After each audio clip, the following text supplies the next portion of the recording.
Perkenalkan, namaku Bowo. Usiaku saat ini masih menginjak ke usia 17 tahun. Dan aku masih duduk di bangku sekolah SMA. Aku adalah anak terakhir dari 4 bersaudara. Dan aku memiliki seorang paman yang berusia sekitar 45 tahun. Ya, bisa dibilang usia pamanku itu sudah lumayan tua. Hanya saja aku menyebutnya dengan sebutan paman, karena beliau adalah adik kandung dari ayahku. Pamanku itu sehari-harinya berprofesi sebagai petugas pemulasaran jenazah di sebuah rumah sakit. Paman Narto namanya. Ya, biasanya aku memanggil dengan sebutan paman. Paman sangat dekat denganku sejak aku kecil hingga saat ini. Bahkan saking dekatnya, ia sering menasehatiku dan tak jarang ia sering bercerita tentang pekerjaannya menjadi seseorang yang mengurus jenazah. Paman sebagai petugas pemulasaran jenazah di rumah sakit, bisa dibilang ia mempunyai banyak sekali kisah yang berkaitan dengan hal-hal gaib dan kematian. Pasalnya, ia sebagai perawat jenazah. Jadi tak hayal jika paman sering merawat jenazah berbagai macam penyebab kematian dari jenazah-jenazah tersebut. Hampir setiap hari ada sekitar 3-6 orang yang meninggal dunia yang jenazahnya wajib diurus. Bahkan beliau berkata pernah merawat dan memulasarkan hingga 10 jenazah dalam satu hari. Di mana beliau mulai merawat jenazah-jenazah tersebut dari mulai terbitnya matahari sampai matahari terbit kembali. Semuanya pun beliau laksanakan dengan ikhlas dan sepenuh hati. Kala itu, sehabis waktu Isya, aku pun ingin sekali berkunjung ke rumah paman dan kebetulan jarak rumahku dengan rumah beliau tak begitu jauh. Hampir di setiap 1 minggu sekali, ketika paman sedang libur, aku selalu menyempatkan waktu untuk berkunjung ke rumah. Seperti biasa, ditemani 2 gelas kopi hitam dan 1 bungkus rokok untuk menemani paman bercerita. Sesaat kemudian, paman pun mulai bercerita tentang kisah-kisahnya selama ia menjadi petugas pemulasaran jenazah. Dan kisah kali ini bisa dibilang kisah yang sangat mengerikan. Karena selama paman bekerja di rumah sakit, bahkan kisah ini tak bisa beliau lupakan sampai akhir hayat. Kala itu, ketika beliau melakukan jaga malam, ia merasakan suasana yang sangat sunyi dan mencekam. Di situasi yang tergolong masih sore sampai dengan jam 12 malam, beliau belum juga mendapat 1 jenazah yang akan diurus di hari itu. Walah, kok tumben gak ada yang datang. Tapi syukurlah, mungkin pada sehat semua, ucap beliau penuh dengan rasa syukur. Dan karena tidak adanya kegiatan, paman pun memutuskan untuk berjalan-jalan kecil mengelilingi kompleks sekitaran ruang jenazah. Dan saat akan sampai di perbatasan lorong antara ruang jenazah dan juga rumah sakit, tiba-tiba saja beliau dikejutkan dengan kehadiran sesosok perempuan dengan wajah yang terlihat pucat. "Loh mbak, mau kemana malam-malam seperti ini?" tanya paman. Yang ditanya pun hanya diam saja kala itu. Mbak sakit ya? Kok muka mbak pucat begitu? Saya panggilkan perawat ya?" ajak paman lagi. Namun sosok itu tetap diam, dan ketika paman ingin bergegas untuk memanggil perawat, kemudian sosok itu baru berkata, "Pak, tolong makamkan saya dengan layak, Pak." Mbak sepertinya sakit. Sudah, sekarang mbak duduk dulu di sini. Saya panggilkan perawat sebentar ya, ucap paman kepada wanita itu. Namun sosok itu tetap saja berdiri sambil mengucapkan kata-kata yang sama berulang-ulang kali. "Pak, tolong makamkan saya dengan layak, Pak," ucap sosok itu kembali kepada paman. Paman dengan naluri pekerjaannya, akhirnya ia pun mengetahui jika sosok yang ada di hadapannya kala itu jelas bukan dari bangsa manusia. Lalu paman pun berkata kepada sosok itu, "Baik mbak, saya akan urus dan saya akan makamkan jasad mbak. Tapi mbak sekarang pergi dulu ya." Sosok itu pun diam saja. Kemudian ketika paman berjalan kembali untuk menuju kamar jenazah, dan ia pun sempat melihat ke arah sosok itu, namun wanita tersebut tiba-tiba sudah tidak ada. Paman kemudian menyiapkan segala peralatan yang akan digunakan untuk memandikan dan juga merawat jenazah.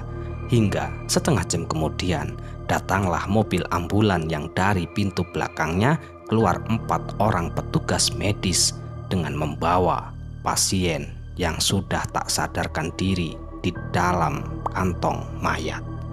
Konon katanya perut pasien itu hancur.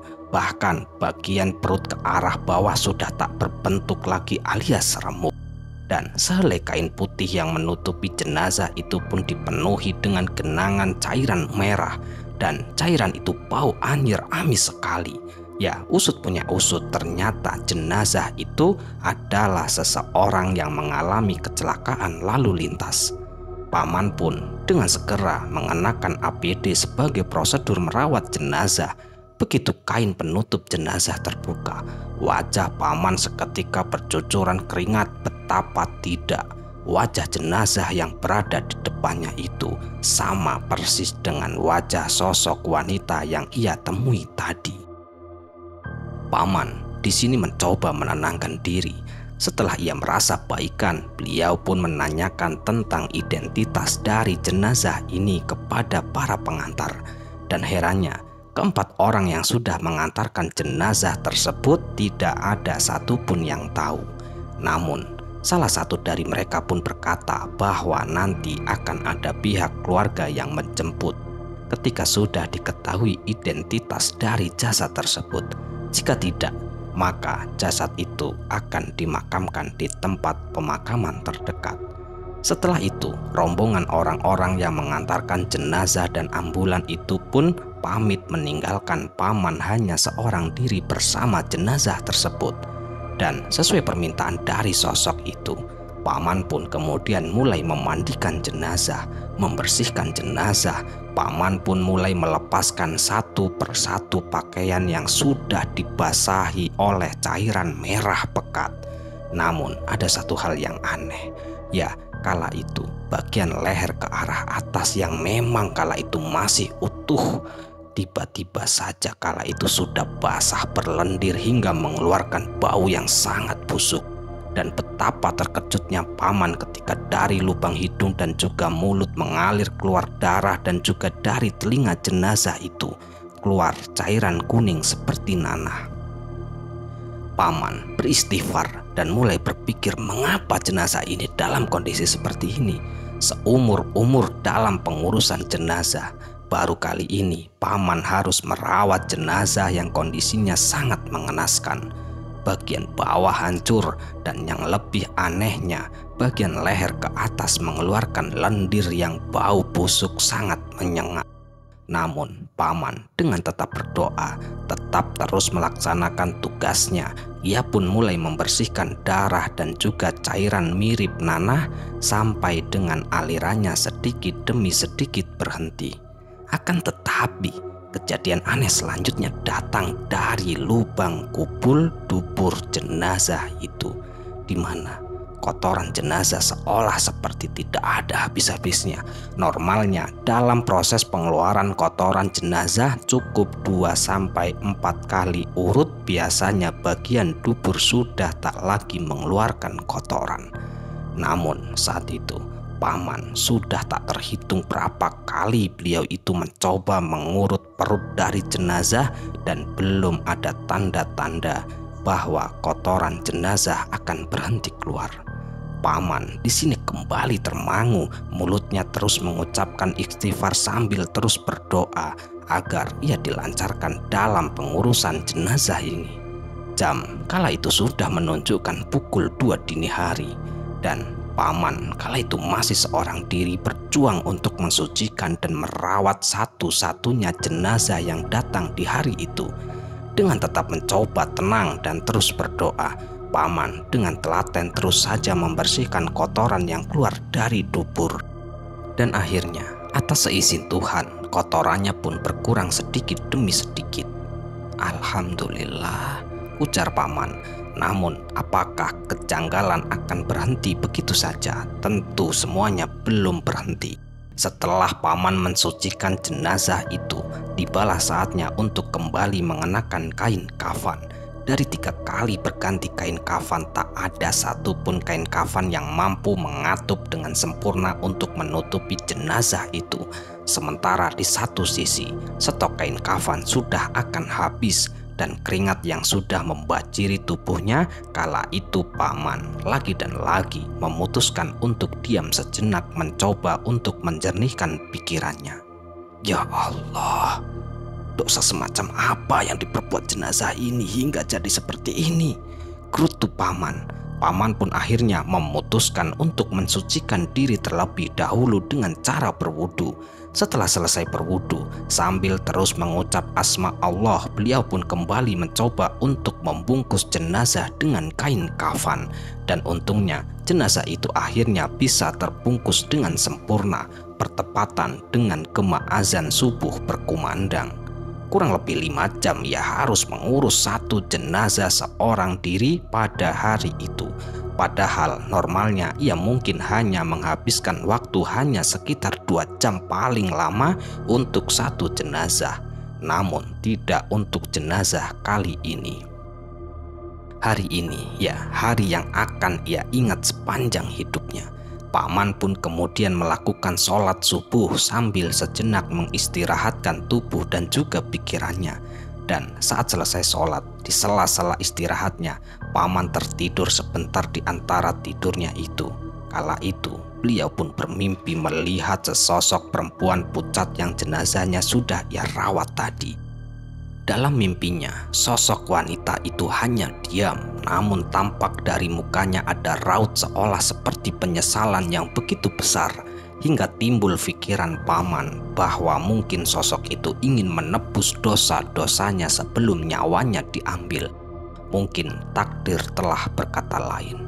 Dan saat sosok itu sudah nampak akan berjalan menuju ke arah paman, paman pun kala itu tiba-tiba saja terbangun dari mimpinya.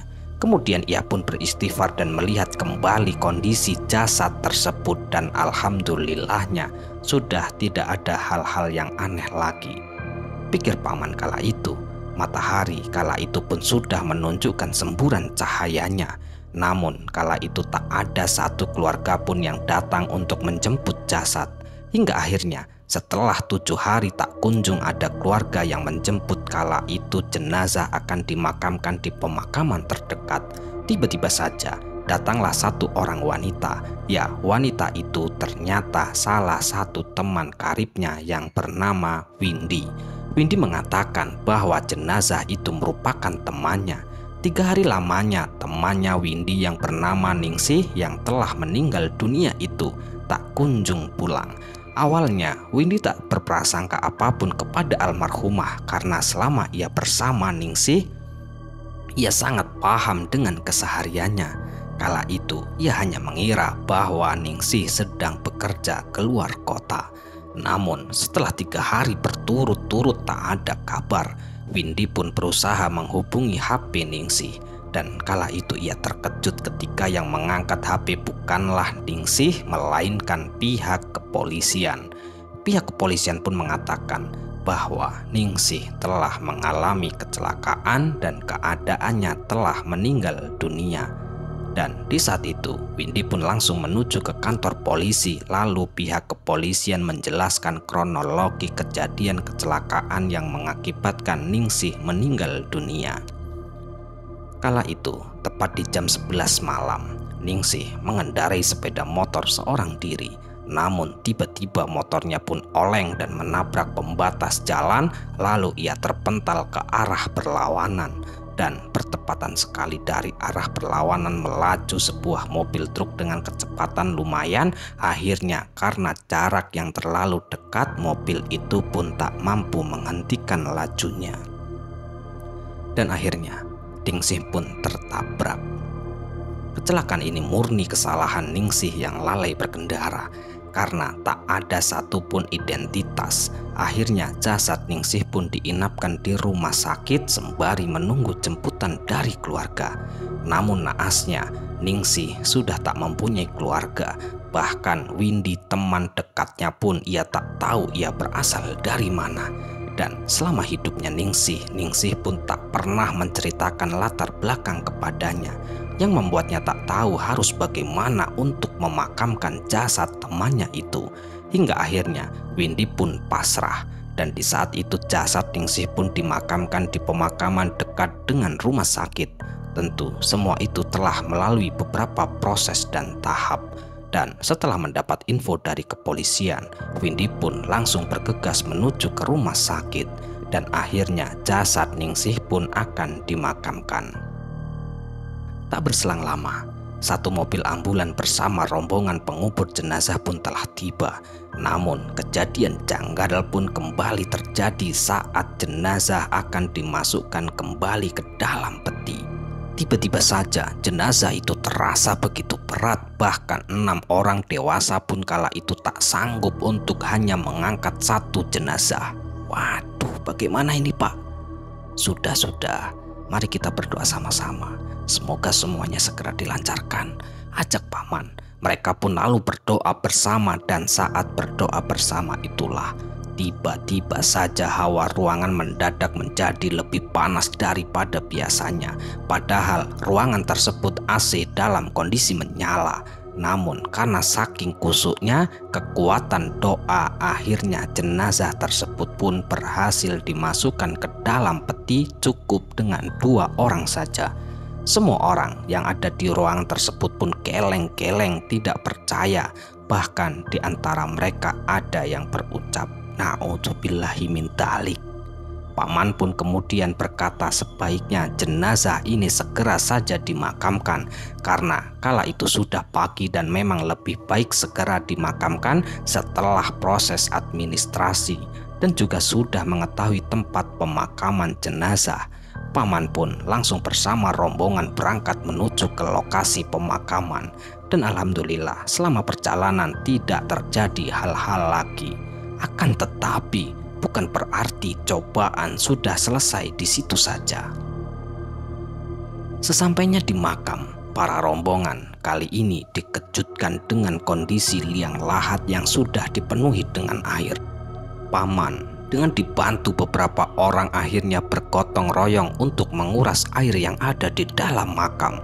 Namun hingga beberapa kali mereka mencoba, usaha mereka seolah-olah sia-sia, seakan air tersebut bersumber dari tanah kuburan itu.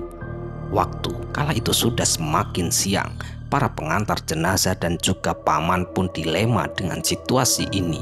Di satu sisi, tubuh mereka telah lelah dan juga sudah basah oleh keringat. Salah satu orang kala itu berpendapat bahwa lebih baik jenazah dikremasi saja. Selain menghemat waktu, di satu sisi pekerjaan yang lain pun belum juga terselesaikan. Namun di sini paman menolak dengan keras. Dia pun berkata bahwa jenazah merupakan seorang muslimah, dan bila seorang muslim itu haruslah dikuburkan dengan cara-cara syariat Islam. Terjadi sedikit perdebatan dan saling ngotot satu sama lain, hingga akhirnya kesepakatan pun berada di pihak paman. Kemudian paman pun berusaha untuk menguras air dari makam, namun karena kala itu hanya sendirian ditambah air yang tak kunjung surut, dan hari yang semakin siang membuat tenaga paman semakin melemah. Paman pun beristirahat sejenak memikirkan bagaimana rentetan kejadian ganjil yang sudah ia alami. Mulai dari sosok perempuan pucat waktu merawat jenazah sampai ketika jenazah akan dikebumikan. Seolah-olah bumi tak sudi menerima jasad ini. Paman pun mulai berdoa, mencoba mencari jalan keluar, karena kejadian semacam ini tentu saja sangat di luar logika dan juga akal sehat. Tiba-tiba saja suasana pun berubah seketika. Langit yang sebelumnya cerah mendadak menjadi mendung hitam pekat, seolah seakan langit mau memuntahkan hujan yang sangat deras. Paman pun berhenti melihat fenomena ini. Sekujur tubuh Paman tiba-tiba saja merinding. Ya Allah, sedahsyat apakah dosa yang sudah diperbuat oleh jenazah semasa hidupnya? Dan dalam lamunannya itu, tiba-tiba Paman pun dikagetkan dengan kemunculan dua orang yang menggunakan pakaian jubah putih. Saya datang ke sini untuk membantu Anda menguburkan jenazah ini, ucap salah satu sosok itu. Paman pun hanya mengangguk. Orang ini dulunya pendosa besar. Ia sering melakukan zina. Bahkan ia sering melukai hati sesama. Ia sering merebut suami orang dan masih banyak perbuatan-perbuatan yang memang tidak dimaafkan, terutama perbuatan terhadap sesama yang memang itu melukai hati-hati mereka. Bahkan ia pernah membuang orang tuanya, dan dari situlah ia ditolak. Pintu langit tertutup untuknya, dan Tuhan pun membiarkan melakukan perbuatan maksiat dan dosa sesukanya, sehingga ia pun dengan leluasa untuk menikmati kehidupan di dunia sampai hari pembalasan tiba. Semua akan dibalas baik maupun buruknya, ucap sosok itu. Dan sekarang kami berdua akan menguburkan jenazah ini. Kami mohon Anda berbalik badan dan tidak melihat kami, sambung sosok itu. Paman hanya mengiyakan, kemudian ia pun berbalik badan. Dan saat membalikkan badan itulah Paman tiba-tiba saja mendengar seperti adanya ledakan dari arah belakangnya. Ledakan yang membuat Paman bersama orang-orang yang ada di pemakaman termasuk Windy pun jatuh tersungkur saking kagetnya. Dan kala ia hendak bangkit tanpa sengaja, ia pun menoleh ke arah makam jenazah wanita itu, dan hanya menyisakan jenazah yang kala itu dibalut kain kafan. Dan mereka pun mendengar suara orang yang berteriak-teriak dari arah jenazah itu. Sontak jenazah itu pun kemudian menggelinding dengan sendirinya menuju ke liang lahat.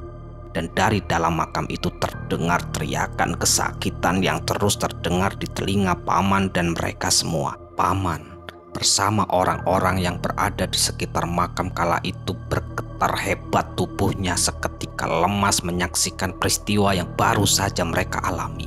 Dengan terbata-bata, beliau pun beristighfar sambil berucap, "Ya Allah, Engkau sebaik-baiknya zat, tak ada yang luput dari penglihatanmu." Setelah melihat kejadian tersebut, Paman pun jatuh sakit selama 7 hari. Ya, kejadian itulah yang akan Paman ingat semasa hidupnya. Betapa dahsyat perbuatan semasa hidup almarhumah Ningsih, yang membuat orang sekitar dan almarhum Ningsih yang seakan-akan bumi tak menerima jasadnya karena perbuatan dosa semasa hidupnya. Makanya hidup kita itu cuma sebentar. Hati-hati, terima saja yang penting cukup. Kita tidak boleh melukai hati sesama, apalagi hati kedua orang tua, ucap Paman Narto sembari menghisap rokoknya dan mengakhiri cerita. Selesai ya, sekian cerita kali ini. Semoga cerita ini bisa menghibur dan cerita ini bisa bermanfaat yang kami harapkan. Kami ucapkan terima kasih banyak kepada teman-teman semua yang telah mendukung kami. Semoga amal kebaikan teman-teman dibalas oleh Allah Subhanahu wa Ta'ala berupa hal-hal yang lebih baik dan lebih bermanfaat dalam kehidupan kita semua. Dan untuk teman-teman dimanapun berada yang sedang sakit, semoga diberi kesembuhan. Yang sedang mengalami kesulitan, semoga diberi kelancaran dalam segala hal. Amin amin ya robbal alamin. Dan kami ucapkan mohon maaf yang sebesar-besarnya jika ada kata-kata yang salah yang kami sampaikan di dalam cerita. Baik, sampai jumpa di cerita selanjutnya. Akhirul qouli wassalamualaikum warahmatullahi wabarakatuh.